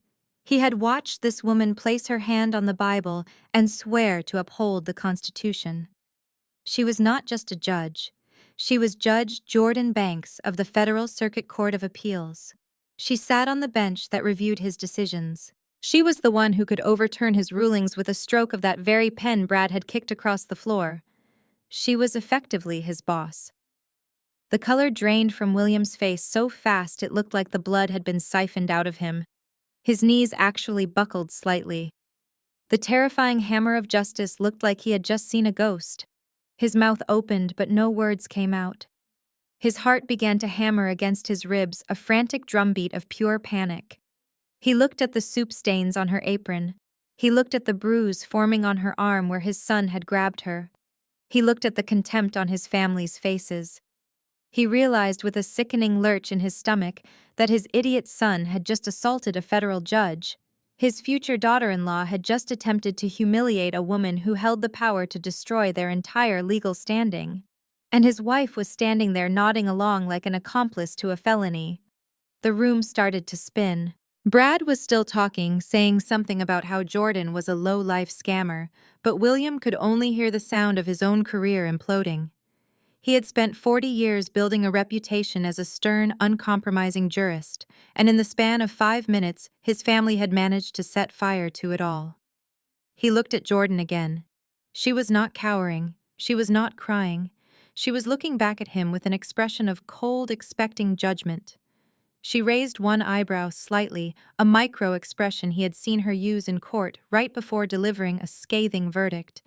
It was a silent challenge. "Do you know who I am, William?" it seemed to ask. "Do you know what your son has done?" The silence stretched out terrifying and absolute. William felt like he was the one on trial and the verdict was already guilty. Brad was still rambling about federal prison terms, oblivious to the fact that the atmosphere in the room had shifted from a party to a funeral. He was practically vibrating with the anticipation of seeing me handcuffed. "Go on, Dad," he urged, gesturing wildly at me. "Tell her. Tell this fraud what the penalty is for impersonating a federal official. Tell her she is going to spend the next decade staring at a concrete wall." But William Sterling was not listening to his son. The noise of Brad's voice had become a distant irritation, like a buzzing fly that needed to be swatted. William's entire universe had narrowed down to the woman standing in front of him, wearing a dirty apron and holding the silence like a weapon. Suddenly, William moved. He did not step forward to arrest me. He turned on his heel and shoved Brad aside, with a force that sent his son stumbling back into the sideboard. "Move!" William barked, his voice cracking like a whip. "Get out of my way, you imbecile!" Brad froze, his mouth hanging open in shock. He had never seen his father lose composure like this. He watched confused as William straightened his jacket, smoothed his tie, and walked toward me. The room held its breath. Tasha smirked, thinking the physical intimidation was about to begin. My mother nodded, expecting a lecture that would flay me alive. They watched as the great William Sterling closed the distance between us. But when he reached me, he did not raise his voice. He did not point a finger. He stopped exactly 3 feet away, keeping the respectful distance required by protocol. He looked me in the eye, and I saw the terror swimming behind his steel-gray iris. Then he did the unthinkable. The man who had never bowed to anyone in his life, the man who demanded absolute submission in his own courtroom, bent at the waist. It was not a nod, it was a formal, deferential bow of 45 degrees. He held the position for a long, agonizing second before straightening up. His hands, which were usually steady, were trembling slightly at his sides. "Good evening, Your Honor." William said, his voice dropping to a tone of humble reverence that his family had never heard before. "I must apologize profusely. I had absolutely no idea you were present this evening. If I had known, I would have ensured a reception befitting your station." The words hung in the air for a split second before the laws of physics seemed to crash back into the room. Tasha, who had been raising her wineglass to her lips to celebrate my demise, went numb. Her fingers lost their grip. The crystal glass slipped from her hand and hit the hardwood floor. The sound was deafening. It shattered into 1,000 glittering shards, sending red wine splashing across her white shoes like blood. But no one moved to clean it up. No one breathed. The silence that followed was absolute, heavy, and suffocating. Brad looked from his father to me, his brain unable to process the data. Tasha stared at the broken glass, her face a mask of frozen horror. My mother looked as if she had just been slapped. The world had turned upside down. The servant was the master and the judge was on his knees. The sound of the shattering wineglass seemed to echo endlessly in the sudden vacuum of silence. Tasha stared at the red stains spreading across the hardwood floor, then looked up at William with eyes that were wide and vacant. Her brain simply refused to compute the data. Her father, the most powerful man she knew, had just bowed to the sister she had been tormenting all night. It had to be a joke. It had to be a mistake caused by the dim lighting, or perhaps he had had too much to drink before arriving. She let out a nervous, high-pitched giggle that sounded more like a hiccup of panic. "Dad," she stammered, stepping over the broken glass and reaching for his arm. "What are you doing? Why are you calling her that? You must be confused. It is just Jordan. It is just the failure sister. She is a waitress. She is nobody." William spun around on his heel with a speed that belied his age. His face was no longer gray, it was flushed with a terrifying shade of crimson. "Silence," he roared. The word exploded from his chest with such force that Tasha actually flinched, stepping back as if she had been slapped. "Do not speak another word, Tasha. Do not insult her again. Do not even breathe in her direction, unless you want to be held in contempt of court in your own living room." He pointed a trembling hand at me, but this time the gesture was not one of accusation, but of frantic introduction. "You ignorant child," he hissed, his voice dripping with venomous fear. "You have absolutely no idea what you have done. You are looking at a waitress, but you should be looking at the law. This is not just Jordan. This is the Honorable Jordan Banks. She was confirmed last month by the Senate to the United States Court of Appeals for the District of Columbia Circuit." Brad let out a choking sound behind him. He stumbled back against the sideboard, his face draining of color. The D.C. Circuit. Even with his limited knowledge, he knew what that meant. It was the second most powerful court in the country, the court that decided the fate of presidents and corporations, the stepping stone to the Supreme Court. William continued, his voice shaking with a mixture of rage and terror. "She is one of the highest-ranking judges in the federal judiciary. She is my superior, Bradley. She sits on the panel that reviews my cases. She has the power to overturn my rulings, to sanction my courtroom, and to end my career with a single written opinion. In fact, she signed the administrative order just last week that certified my district's budget and tenure. My entire professional life is in her hands. And you just assaulted her. You just accused a federal circuit judge of stealing a ring and threatened to strip search her like a common criminal." William turned back to me, his posture slumping as the reality of the disaster settled over him. He looked like a man watching a guillotine blade drop. Tasha looked at me, then at the brass seal she had called a toy, then back at me. The realization crashed into her with the force of a physical blow. The mysterious job, the secrecy, the calm confidence. It was not failure. It was power. Immense, terrifying power. And she had just spent 3 hours spitting on it. The room was paralyzed by the weight of William's revelation. I could hear the hum of the refrigerator in the kitchen and the ragged breathing of my mother, who looked like she was about to faint. But I did not give them a moment to recover. I was done playing the part of the downtrodden sibling. I was done making myself small so they could feel big. I reached behind my back and untied the knot of the greasy black apron. The cheap fabric slid off my waist. I gathered it into a ball in my hands, feeling the texture of the spilled soup and the dust from the floor. I looked at Brad, who was still pressing himself against the sideboard, trying to disappear. I did not toss the apron. I pitched it. I threw it with the precision of a gavel strike.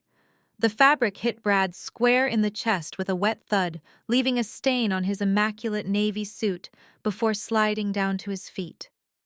"You can keep the uniform, Brad," I said, my voice dropping an octave, losing the tremulous whisper I had used all evening.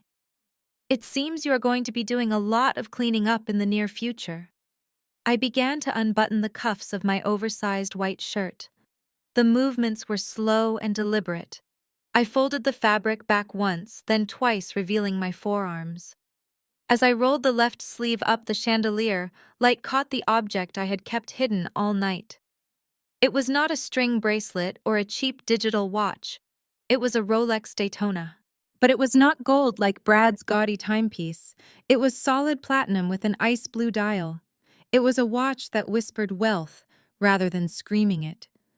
A watch that cost more than the entire engagement party combined. Tasha saw it. Her eyes widened. She knew jewelry. She knew that watch was the holy grail of collectors. She realized in that split second that the sister she had just offered $200 in charity could have bought and sold her 10 times over. I adjusted the watch on my wrist and looked up. The transformation was physical. I straightened my spine, adding 2 inches to my height. I tilted my chin up, looking down my nose at them, not with arrogance, but with the cool, detached objectivity of the bench. The nervous, fidgety Jordan they knew was gone. In her place stood Judge Banks. The air in the room seemed to bend around me. I walked to the head of the table where Tasha had been sitting. I placed my hands on the back of her chair, claiming the space. I looked at my mother, who was trembling. I looked at Tasha, who was crying. And I looked at Brad, who was sweating. "You asked for a judge," I said, my voice filling the room with terrifying clarity. "Well, you have one. And since you were so eager to discuss the law, let us discuss it. But we are not going to discuss petty theft. We are going to discuss wire fraud. We are going to discuss embezzlement. And we are going to discuss the assault of a federal officer." I looked at William. He nodded slowly, acknowledging my authority. The court is now in session. I walked over to the sofa where my mother had carelessly tossed the manila folder earlier. I picked it up, dusting off the invisible specks of dirt with a deliberate calmness that made Brad flinch. The room was so quiet I could hear the distinct snap of the red elastic band as I pulled it free. I opened the file. The pages inside were not fake. They were thick bond paper stamped with the official watermark of the Department of Justice and the seal of the grand jury. I did not look at my mother. I did not look at Tasha. Those relationships were irrelevant now. I looked only at the defendant. "Bradley James Sterling," I said. My voice was stripped of all emotion. It was the voice I used when sentencing violent offenders. "Step forward." Brad did not move. He looked at his father for help, but William was staring at the floor, refusing to meet his eyes. Brad swallowed hard, his Adam apple bobbing. "What is this?" he whispered, his voice trembling. "Is this some kind of sick joke?" "I am not in the habit of joking about federal indictments," I replied, flipping to the first page. "You are currently the subject of a sealed grand jury investigation. The evidence contained in this file outlines a pattern of racketeering activity that spans 3 states and 2 international jurisdictions." I looked up, pinning him with my gaze. "You are formally accused of 12 counts of securities fraud, 6 counts of wire fraud, and 4 counts of money laundering in the first degree." "That is a lie," Brad shouted, stepping forward, his face turning a blotchy red. "You typed that up on your laptop. You cannot prove any of that." I did not flinch. I simply turned the page. The investigation tracked a series of structured deposits into the Hope for Youth charity account. These funds were not donations. They were illicit proceeds from an illegal Ponzi scheme you operated under the guise of a tech startup in New Jersey. You then transferred these funds to S&B Consulting in the Cayman Islands, a shell company, where you are the sole signatory. We have the bank records, Brad. We have the IP addresses. We have the emails where you instructed Tasha to withdraw cash to avoid reporting thresholds. Tasha let out a whimper, clutching the table for support. I did not know, she sobbed. He told me it was for tax purposes. He told me it was legal. Ignorance of the law is not a defense, Tasha, I said, cutting her off without looking at her. Especially when you are the face of the organization used to wash dirty money. I turned back to Brad. You used this family. You used my sister's vanity and my father's reputation to build a shield for your crimes. You thought because my father was a state judge, you were untouchable. You forgot to check who sat on the appellate bench above him. I closed the file with a sharp snap that echoed like a gunshot. The time for talking is over, Mr. Sterling. The time for accounting has begun. I watched the color drain from Brad's face as the reality of his situation set in, but I was not finished. There was one final nail to drive into the coffin of his arrogance. I reached back into the folder and pulled out a single sheet of blue legal paper. It was a loan guarantee for $2 million, secured against the assets of the Sterling family estate. I walked over to William Sterling, who was still standing in a state of shock, and held the document out to him. You should recognize this, Your Honor. I said, my voice quiet but firm. It is the document that authorized the initial capital for the shell company. Look at the signature on the bottom line. William took the paper, his hands trembling so violently that the page rattled in the silent room. He squinted at the ink. He saw his own name scrawled across the guarantor line in a script that looked nearly identical to his own. But he knew. A man knows the stroke of his own pen, and he knew he had never signed this document. He looked up at his son, and the expression on his face shifted from fear to a profound, heartbreaking disgust.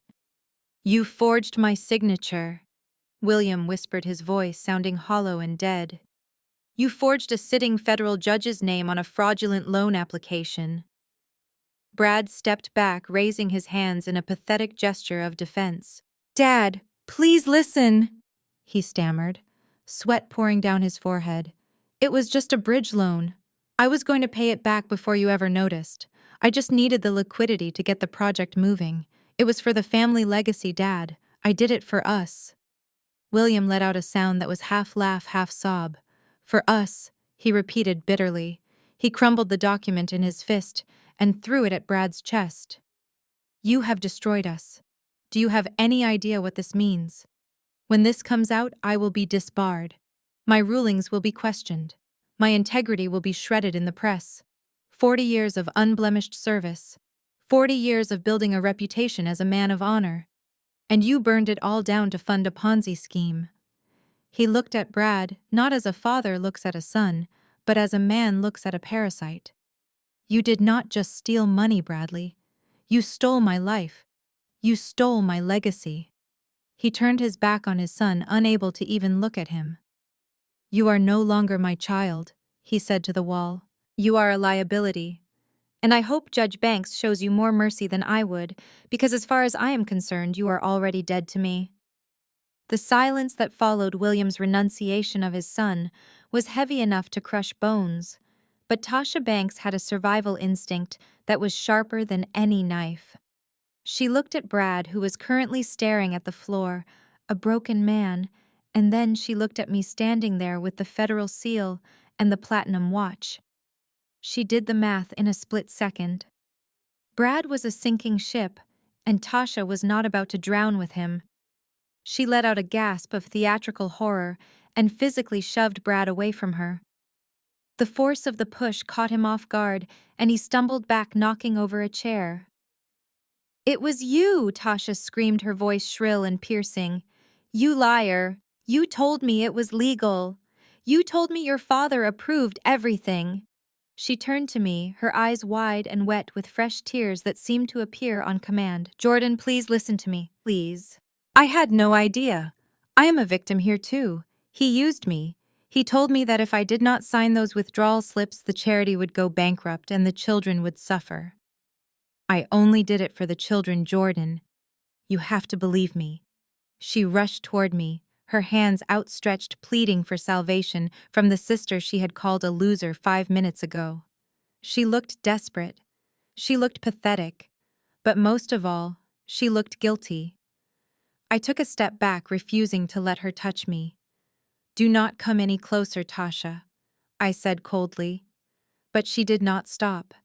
She dropped to her knees right there on the wine-stained floor, ruining her white dress without a second thought. "Jordan, please, we are sisters. Blood is thicker than water, right? You cannot let them take me to prison for his crimes. He forced me. He threatened to leave me if I did not help him transfer the money. I was scared. I did not know what else to do." She pointed a shaking finger at Brad. "Look at him. He is a monster. He manipulated all of us. You saw how he treated you tonight. Imagine what he is like behind closed doors." Brad looked up, his eyes wide with betrayal. "What are you talking about, Tasha?" he shouted, his voice cracking. "You came up with the idea for the fake invoices. You were the one who wanted the money for the plastic surgery and the wedding dress. You told me your sister was too stupid to notice the discrepancies." "You shut up!" Tasha shrieked, drowning him out. "Do not listen to him, Jordan. He is trying to drag me down with him. I am innocent. I am your little sister. You have always protected me. Please just make this go away. Just tell the FBI it was a mistake. You have the power to do that. You are a judge. You can fix this for me." I looked down at her. She was groveling, begging me to abuse my power to save her from the consequences of her own greed. She was willing to send her fiancé to prison alone just to save her own skin. It was the ultimate act of cowardice. I felt nothing for her. No pity, no anger, just a cold clinical detachment. "You are right, Tasha," I said, my voice flat. "I do have the power. But I swore an oath to use it for justice, not to clean up your mess. And right now, justice looks a lot like an accomplice charge." I looked down at my sister, who was still clutching the hem of my trousers, weeping crocodile tears. She was putting on the performance of a lifetime, casting herself as the naive victim caught in a web of deceit. It was almost convincing, except for one small detail. I reached into my pocket and retrieved my smartphone. I did not unlock it with a passcode this time. I simply tapped the screen to wake it up. The interface displayed a waveform audio file that had been recorded just 48 hours ago, intercepted via the federal wiretap I had authorized on her personal device. "Save your tears, Tasha," I said, my voice cutting through her sobs like a razor. "Perjury is an ugly look on you. You claim you were coerced. You claim you did not know." I pressed play. Tasha's voice filled the room, loud and unmistakable, but it was not the shrill voice of a victim. It was the cold, calculating tone of a boss.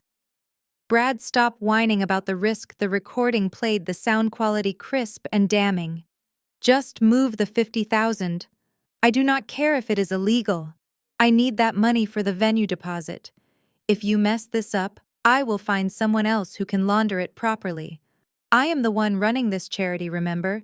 You just sign the checks." The recording ended with a sharp click. The silence that followed was heavier than lead. Tasha slowly released my leg. She did not look up. She froze, staring at the floor as the echo of her own arrogance faded from the room. The mask of the innocent little sister had been ripped away, revealing the predator underneath. I tapped the phone against my palm, looking at her with a mixture of pity and disgust. "That does not sound like a victim to me, Tasha," I said softly. "That sounds like a CEO giving orders. That sounds like intent." I leaned down slightly so she could hear every syllable. "Your testimony contradicts the electronic evidence. Brad may be the forger and the fool, but you, Tasha, you are the mastermind. You were not forced to steal. You orchestrated it. And unlike Brad, who might get a plea deal for cooperation, the federal government does not offer deals to the ringleader. You built this trap yourself, and now you are going to die in it." The echo of Tasha's recorded voice had barely faded when the front door shattered. There was no polite knock this time.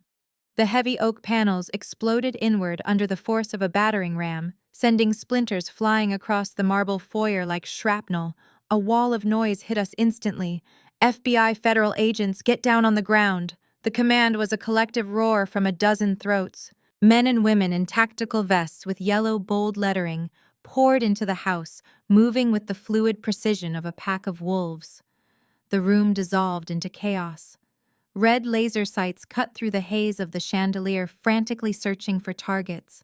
My mother screamed a high, piercing sound that was immediately drowned out by the stomping of heavy combat boots on the hardwood. Brad tried to run. It was a pathetic, instinctual attempt to flee toward the kitchen, but he did not make it 3 steps. 2 agents tackled him from the side. His body hit the floor with a bone-jarring thud that shook the furniture. Tasha did not run. She stood frozen in terror until a female agent spun her around and forced her to her knees. "Put your hands behind your back," the agent shouted. Tasha wailed, struggling uselessly against the zip ties tightening around her wrists. Then came the moment of perfect poetic justice. The agents pushed them both flat against the floor to secure them. They were pinned face down on the exact section of the Persian rug where Tasha had tripped me just an hour ago.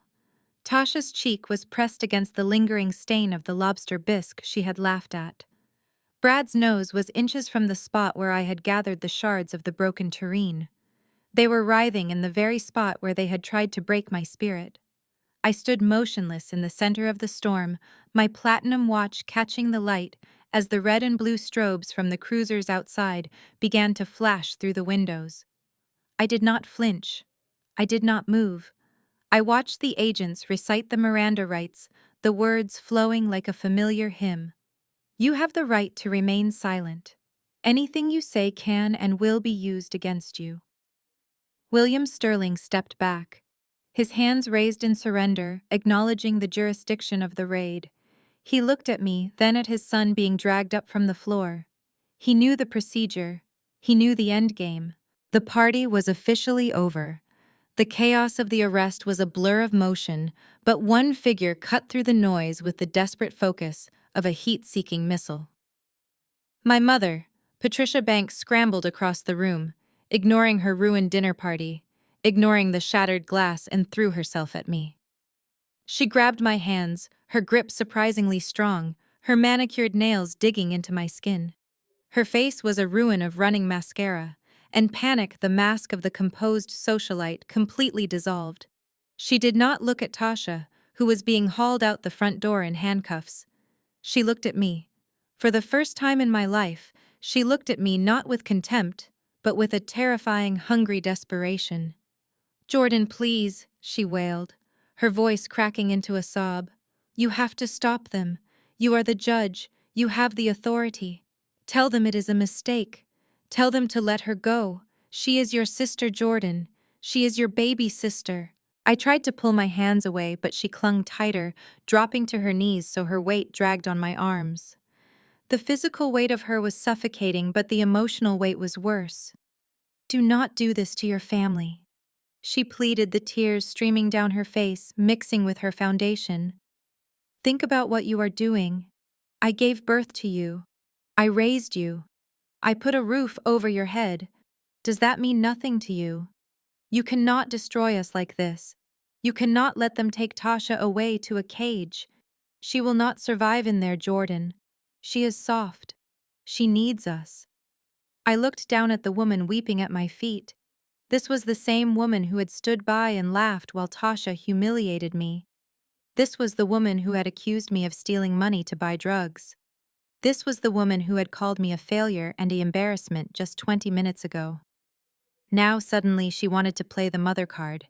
She wanted to invoke the sacred bond of family that she had spent decades violating. "Family comes first, Jordan," she hissed, her voice dropping to a frantic whisper. "We protect our own. No matter what happens inside this house, we present a united front to the world. You know that. That is the rule. Please, baby. Just make a phone call. Use your power. Save her. Save us. If this gets out, we are ruined. The scandal will kill your father. Do it for him. Do it for the mother who carried you for 9 months." The hypocrisy was so thick I could taste it. She was not asking for mercy because she loved Tasha. She was asking for a cover-up because she loved her reputation. She did not care about justice or truth. She only cared about how this would look at the country club. She was using the biology of motherhood as a weapon to guilt me into becoming an accessory to a crime. She squeezed my hands, shaking them, trying to force a reaction, trying to find the weak little girl she used to bully. But that girl was gone. I looked at her with a detachment that felt colder than the platinum watch on my wrist. I saw her not as my mother, but as a character witness for the defense who had just lost all credibility. She was begging for a miracle, but she was praying to the wrong God. I was not there to grant wishes. I was there to deliver the consequences she had spent a lifetime avoiding. I slowly peeled her fingers off my wrists one by one, breaking the physical connection she was trying so desperately to use against me. I stood up and took a step back, putting a chasm of empty air between us. I looked at her tear-stained face and felt absolutely nothing. No anger, no sadness, just the clinical detachment of a surgeon cutting out necrotic tissue. "You are absolutely right, Patricia," I said, my voice steady and calm. "Family is the most important thing in the world. It is the foundation of our society. But there is a flaw in your logic. You dissolved our family ties the moment I walked through that door tonight. You looked at me and you saw a servant.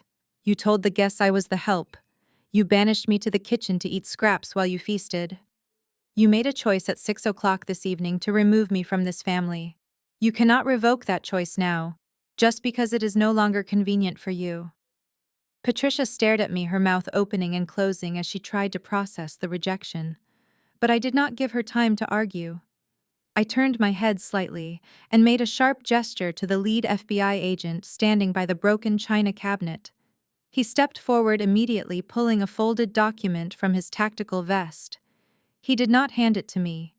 He walked directly to my mother and thrust the paper into her trembling hands.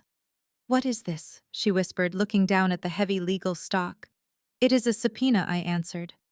"And a notice of investigation. You see, Mother, the federal government does not believe that Tasha acted alone. We know about the joint tax returns you signed. We know that you knowingly allowed your home to be used as the base of operations for a criminal enterprise. We know that you accepted gifts purchased with stolen funds, including that diamond necklace you are wearing right now. That makes you an accessory after the fact. It makes you a co-conspirator." She gasped, clutching the necklace as if it were burning her skin. "Jordan, no," she breathed. "I am your mother. Not anymore," I replied, turning my back on her to watch Tasha being loaded into the cruiser. "Tonight you are just defendant number 3. Get a lawyer, Patricia. You are going to need a very expensive one." The dining room was finally quiet. The screaming had stopped. The shouting of orders had faded as the agents escorted the defendants out to the transport vehicles. The only sound remaining was the rhythmic flashing of the red and blue lights from the driveway, casting long dancing shadows across the ruined dinner table. Judge William Sterling stood amidst the wreckage of the evening. He looked like a man who had aged 20 years in 20 minutes. His shoulders were slumped, his pristine suit looked too big for him, and his face was the color of ash. He stared at the spot on the floor where his son had been handcuffed, unable to look away from the physical manifestation of his failure. I adjusted my cuffs and prepared to leave, but as I turned, William spoke. His voice was barely a whisper, a ghost of the booming baritone that usually commanded courtrooms. "Your Honor," he said. I stopped and turned back to him. He did not look at me immediately. He took a shuddering breath and slowly lifted his eyes to meet mine. There was no arrogance left in him, only a profound, humiliating shame. "I offer you my deepest apologies, Judge Banks," he said, his voice trembling. "Not just for the behavior of my family tonight, but for my own blindness. I raised a criminal. I harbored a fraud in my own house. I allowed my name to be used as a shield for corruption. I have disgraced the bench. I have disgraced the robe we both wear." He reached into his inner jacket pocket and pulled out a fountain pen. He held it up, staring at it as if it were a foreign object. "I will draft my letter of resignation to the Chief Justice first thing in the morning. I cannot continue to sit in judgment of others when I could not even see the guilt in my own son. It is over. My career is over." He looked broken. A titan of the legal world reduced to dust by the sins of his child. It would have been easy to let him fall. It would have been easy to accept his resignation and let the sterling name fade into infamy. But that was not justice. That was vengeance. And I was not there for vengeance. I walked over to him, stopping a few feet away. I looked him in the eye, ensuring he saw the respect I still held for his office, if not for his parenting. "Put the pen away, William." I said, my voice firm but quiet. He looked at me confused. "But, Your Honor, the scandal." "There will be a scandal," I interrupted. "The press will have a field day. Your name will be dragged through the mud because of what Bradley did. But you are not resigning." I took a step closer, my tone shifting from colleague to superior. "You are a brilliant jurist, William. I have read your opinions. I have cited your precedents. The judiciary needs minds like yours. We do not throw away 40 years of service because your son made criminal choices. Bradley is an adult. He is responsible for his own actions, not you. Guilt is not hereditary in this country." William stared at me, his eyes welling with tears he refused to shed. "But how can I sit on the bench after this? How can I look people in the eye?" "You will recuse yourself from his case, obviously," I said. "You will step back and you will let the system work. You will let the prosecutors do their job, and you will let a jury of his peers decide his fate. You will watch your son face the consequences of his actions without interfering, without pulling strings, and without resigning. That is the hardest thing a father can do. And that, William, is your penance. That is your redemption. Do not run away. Stay and prove that the law applies to everyone, even a sterling." William stood there, letting the words sink in. He straightened his back just a fraction. He nodded slowly, understanding the mercy and the severity of my judgment. "Thank you, Judge Banks," he whispered. "Thank you." I nodded once, turned on my heel, and walked out of the house, leaving him to face the silence alone. I stepped out of the heavy oak front doors and into the cool night air. The driveway, which had been filled with luxury cars and valet attendants just hours ago, was now a kaleidoscope of red and blue emergency lights. The silence of the wealthy suburb had been shattered by the static of police radios and the idling engines of government SUVs. It was a scene of total devastation for the Banks family reputation, but for me, it felt like the first breath of clean air I had taken in years. I walked down the stone steps, my heels clicking rhythmically on the pavement.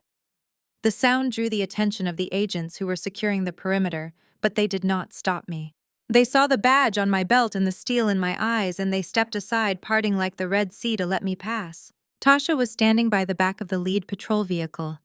The handcuffs were tight around her wrists, and her immaculate white engagement dress was bunched up awkwardly around her waist as the officer prepared to help her into the back seat. She looked like a broken doll. Her mascara had run down her face in black rivers, and her hair was a tangled mess. When she saw me approaching, she stopped struggling. She went rigid. Her eyes locked onto mine, and for a moment the sobbing stopped. She looked at me with a mixture of hatred and confusion, still unable to comprehend how the power dynamic had shifted so violently. She opened her mouth to speak, perhaps to scream an obscenity or beg for mercy one last time, but no sound came out. She was finally voiceless. I signaled the officer to wait. He nodded and took a step back, giving me a moment of privacy with the prisoner. I moved into her personal space, invading it just as she had invaded mine all night. I did not yell. I did not make a scene.